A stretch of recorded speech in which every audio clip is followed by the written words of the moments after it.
Good morning, good morning, good morning. It's Valerie Ling here, clinical psychologist. Welcome to my page. This is my second live stream since deciding that I'd like to actually talk a bit more about burnout, given that it is my area of interest. I'm just going to hang on here and see if catch anybody watching live with me today. The topic, of course, today is I'm actually going to talk about what is burnout. It's a little bit, a little bit more of that definition, a little bit of education, and then maybe just my little twist on how I work in burnout. Just going to, apparently I'm discovering that if I do the live on my mobile phone, somehow I don't get to see the likes and the comments. So I'm now doing this thing where I am multitasking and I'm actually going to the laptop and refreshing to see if I catch any comments as we go along. So if you've followed me on the practice page, Center for Effective Living, I am the person who started and now owns the practice, the Center for Effective Living, and here is my personal page. Okay, well, why don't we get started? Then if anybody happens to join me, it is 10 o'clock, so there's a lot of stuff going on in the morning usually. So let's talk about burnout. I'm actually noticing that burnout is coming, the word or the sort of the concept is becoming quite apparent in articles, in social media feed. So today I just want to talk to you about what typically is understood as burnout. So burnout is a situation or a condition that was probably coined, as I understand it, in the 1970s. And it had to do with an observation that those in the helping profession, so people who worked professionally to help and care for others, were actually experiencing severe and extensive levels of stress. And that severe and extensive levels of stress was actually starting to undermine not only their work performance, but their identity, their self-identity, and their energy levels. So burnout essentially, as was understood from the 1970s, is, I suppose, a kind of extreme work fatigue and stress.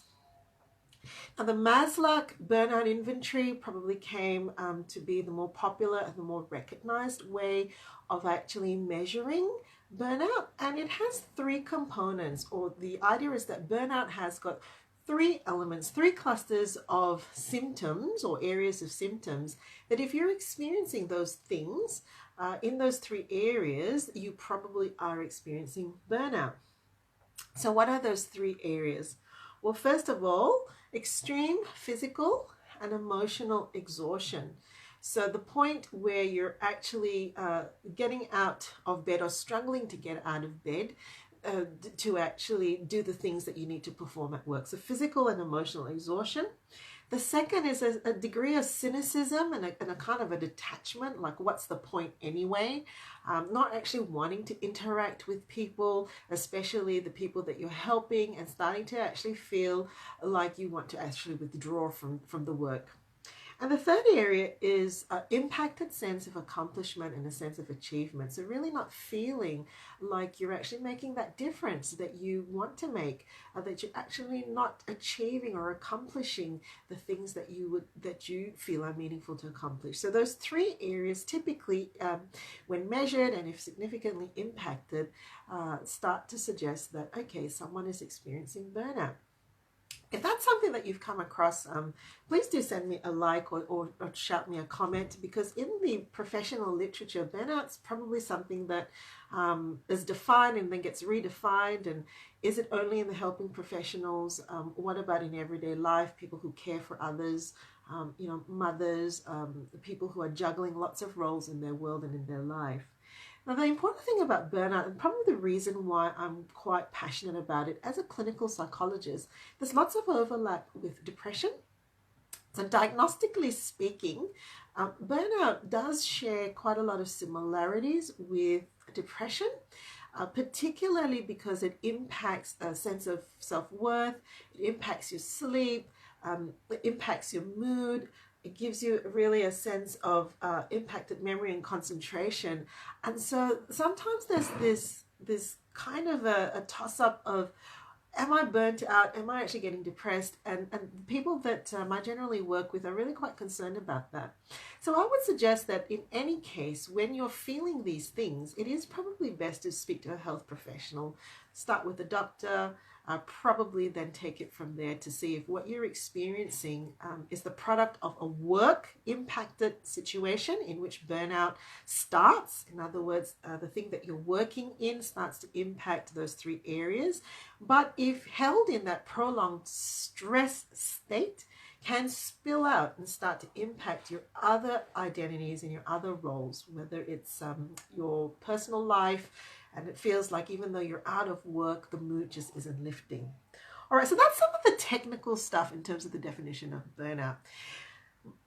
What I would like to now talk about is what brings about this state of burnout. Well, here's a little illustration that I have for you. If you have a car, right, and by and large, it's a good sturdy car, right? It's got all its mechanical bits and pieces working, and all the parts are there, and it's got a purpose, it's got a function. It's meant to get someone from point A to point B, right? And you've got a petrol tank.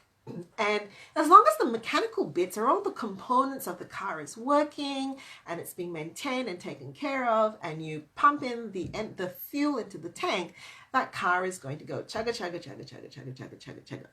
Now, if you clock up a certain number of kilometers, right, you start to get some wear and tear, and the more kilometers it clocks up, you get more wear and tear, and the more maintenance is required. I guess for me, that's what burnout is about. Right. And I suppose the myth that perpetuates burnout for some of us who help and care for others is we actually forget to turn the lens to ourselves and look at really the two components that are going to help us go the distance, the mechanical and the physical components, as well as the tank. What's in the tank that's resourcing us to go to do the work that we're doing? So in the helping professions with burnout, it's all about assessment and alignment. We've actually got to figure out how aligned we are. So let's start with some of the causes that might cause misalignment. If you think about my illustration with the car, but just remember that as a helping professional or as someone who's caring for others, your little car is you, basically you. What's in here, and what's going on, in your body is what is delivering that care. And so turning the lens to actually do an audit and have a look and see how we're aligned or misaligned is really important.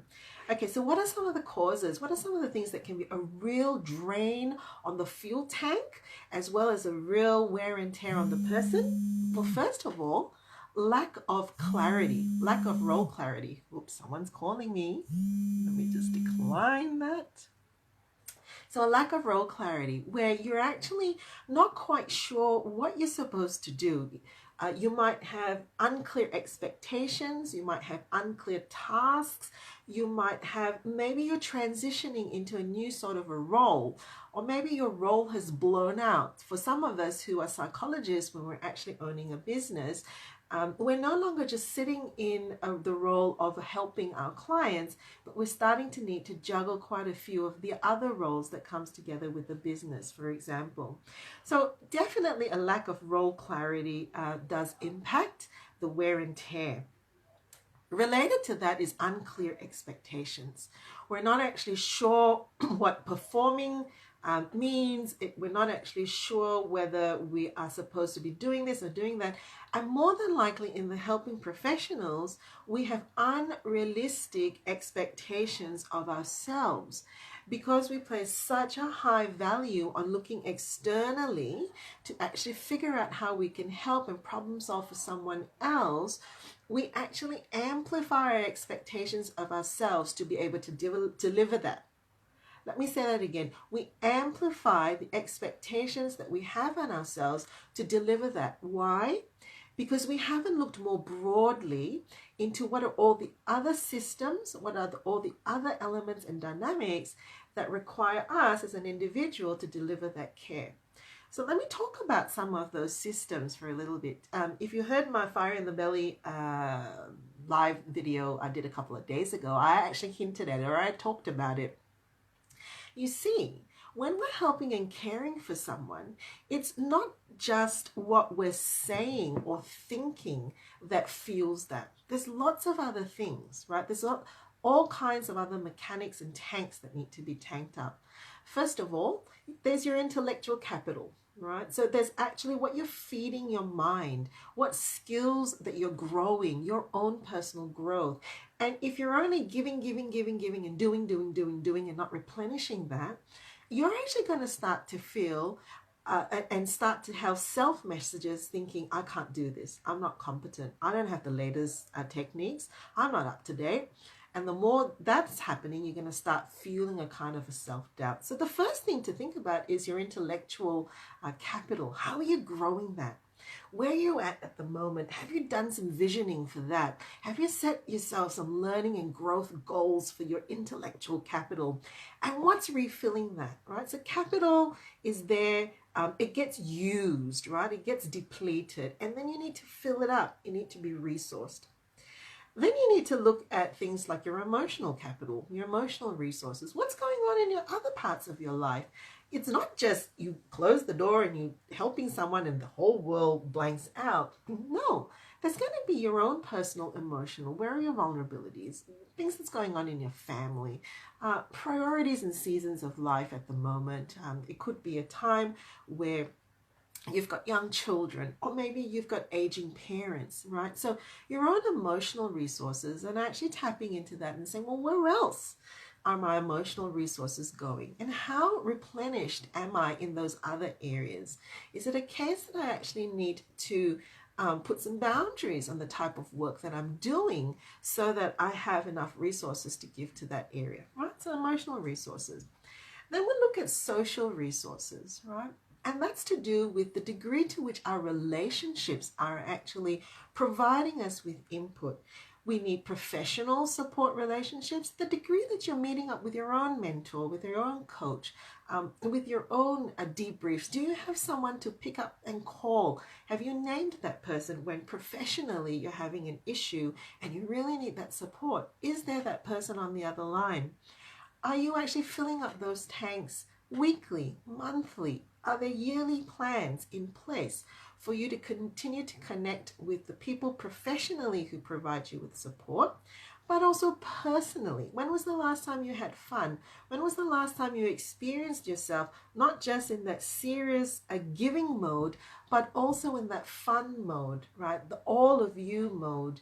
How about the relationships where you're actually feeling warm, tenderness, and affection? Are those tanked up? So your social support networks are really important to assess and evaluate. Then comes your occupational wellness. I'm going to take a sip now. And typically, I guess that's where burnout tends to look at, is in terms of resourcing. It's that work, burn, and drain. So work resources. Now, you can talk at length about that. That's lots of things that goes into work resources. One simple thing is just your environment.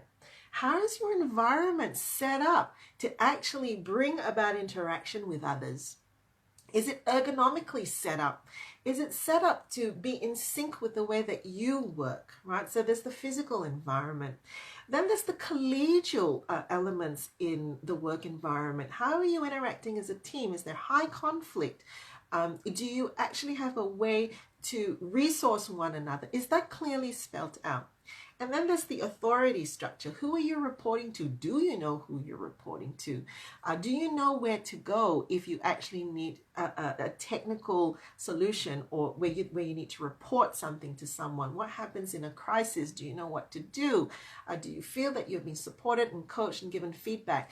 So those are some of the organizational elements that go into it, complete with things like administrative support. Do you have what you require? So at the end of the day, work resources is that idea of there are demands that are coming in from your work, the extent to which you have the resources to meet those demands. So there's a few other areas. I kind of just stuck a blank there. There's about 5 or 6 other areas, and that's probably a video in itself. But you can see that unless you open up the scope to look at those resources, it's actually really easy to just blame ourselves and say, oh my goodness, it's just me. I'm just not good enough. Or usually there are 2 kind of scripts that I find that come up hand in hand in burnout. It's the high achieving, perfectionistic, unrelenting standards sort of script that comes in, which says that I've got to do more, I haven't done enough, I feel so guilty. That's why I'm feeling this way, and this is why probably I'm lousy at what I do. And the other is really that need to please, that sort of feeling like I've got to, that person has to like me, or I've got to do more because I'm not connecting with them, or my team or my boss, we're not connecting, I'm feeling like I actually really just need to keep doing and keep going to please. And if you're a business owner, that extends to things like your landlord, your accountant, your legal team.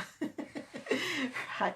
So those 2 scripts. Now, you can sort of dig in and figure out where that comes from. I had a supervisor who had a fascinating piece of research, and she actually looked at the families that we came from and helping professionals in terms of their expectations for themselves. But I'm not going to go there today. Right, so that's just a couple of causes of misalignment. But essentially what happens is the person starts to then be misaligned with their role and their fit. And more insidiously, it's not just the physical body, that self-care stuff that then gets impacted. What also gets impacted is a sense of my values are not being expressed. Culture is a real issue here. I'm no longer sure, my hands are going down. I'm no longer sure if I'm actually cut out for this work. I'm not surviving. I'm drowning. Things are going down and going down and going down and going down. And once it goes to that level, I'm not surviving, I'm not drowning, I'm not good enough, that's really hard for someone who helps and cares others, because fundamentally, we are the little car. It's us. And when our sense of self-worth and accomplishment and competency and confidence and our values are really impacted in the work that we're doing, burnout becomes a real issue. Okay, so that's why I talk about it's not just about bubble baths and candles. It's really an assessment, regular assessment of alignment in all your capital, reserves and resources, as well as the sense of your core alignment with your values and the meaning, and that you feel engaged and resourced to do what you need to do. Now that's really technical. Bear in mind that I do give lots of talks, and they're usually 90 minutes to actually unpack some of this, but very happy for you to put your comments or your questions, and even if you're watching in the replay, I will most certainly come back to it. Thanks for watching. Bye.